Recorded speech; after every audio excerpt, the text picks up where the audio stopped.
बातमी आहे कडाक्याच्या थंडीची। राज्यात थंडीचा कडाका चांगलाच वाढलाय। उत्तरेकडील थंड वाऱ्यांमुळे महाराष्ट्र गारेगार झालाय। राज्यातील 17 शहरं महाबळेश्वरपेक्षाही थंड आहेत।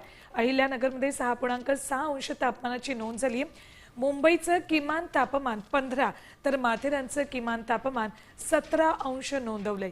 पुढील 2 दिवस मध्य महाराष्ट्रासह मराठवाडा आणि विदर्भात थंडीची लाट कायम राहणार असल्याचा अंदाज हवामानशास्त्र विभागानं वर्तवलाय।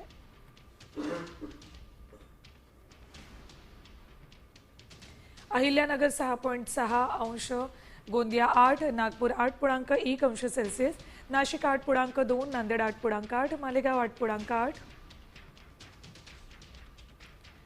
वर्धा 9.9, यवतमाळ 10, सातारा 10 आणि चंद्रपूर 10.8 अंश सेल्सिअस तापमान नोंदवलंय। अकोला 10, धाराशिव 10.2, गडचिरोली 10.2, अमरावती 10.2, परभणी 10.4, संभाजीनगर 10.8। देश विदेशातील प्रत्येक घडामोडींचे लाईव्ह अपडेट मिळवण्यासाठी आता साम टीव्हीच्या सर्व सोशल मीडिया प्लॅटफॉर्मला लाईक, फॉलो आणि सबस्क्राईब करा। तसंच सर्व नोटिफिकेशनसाठी बेल आयकॉन प्रेस करायला विसरू नका।